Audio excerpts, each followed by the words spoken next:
അങ്ങനെ കുർബാന തർക്കം ഒരു സമവായത്തിലേക്ക് കടക്കുന്നു എന്നാണ് മനസ്സിലാവുന്നത്. എറണാകുളം അങ്കമാലി അതിരൂപതയിലെ ഈ ജനാഭിമുഖ കുർബാനയ്ക്ക് സമ്പൂർണ്ണമായ അംഗീകാരം നൽകാനാണ് തീരുമാനം. പുതിയ വൈദികർക്ക് ജനാഭിമുഖ കുർബാന അർപ്പിക്കാനുള്ള തടസ്സങ്ങൾ പൂർണ്ണമായും ഒഴിവാക്കിയിരിക്കുന്നു. ഈ മാസം 29-ന് സർക്കുലർ പുറത്തിറക്കും. അനിൽ ജോർജുണ്ട്. അനിൽ, അങ്ങനെ നീണ്ട പ്രതിഷേധങ്ങൾക്കും പ്രക്ഷോഭങ്ങൾക്കും ഒക്കെ ഒടുവിൽ ഒരു സമവായത്തിലേക്ക് എത്തുകയാണോ?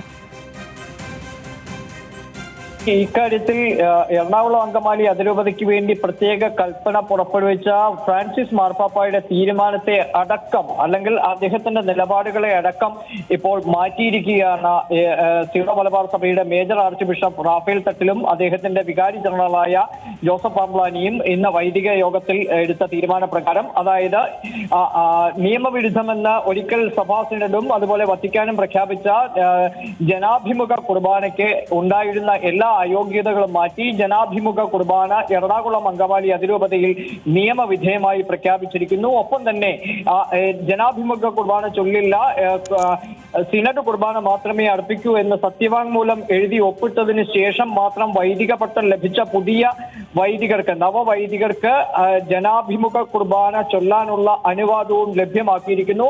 ഒപ്പം നിലവിൽ ഏതാണ്ട് 12ഓളം ദേവാലയങ്ങളിൽ എറണാകുളം അങ്കമാലി അതിരൂപതയിൽ സിനഡ് കുർബാന മാത്രമാണ് ചൊല്ലുന്നത്.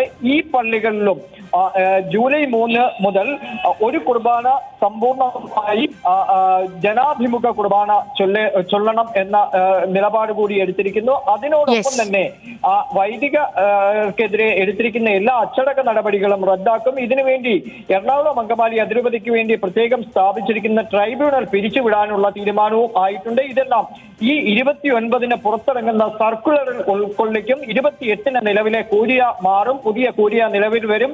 ജൂലൈ 3 മുതൽ ഈ നിലവിൽ വന്നിരിക്കുന്ന ഈ സമവായം അനുസരിച്ച് രൂപതയുടെ പ്രവർത്തനങ്ങൾ മുമ്പോട്ട് പോകും എന്നുമാണ് ഇപ്പോൾ പുറത്തു വന്നിരിക്കുന്ന തീരുമാനങ്ങൾ. ഓക്കെ അനിൽ, വ്യക്തമാണ്. അനിൽ ജോർജാണ് ഇവർക്ക് നൽകിയത് കൊച്ചിയിൽ നിന്ന്.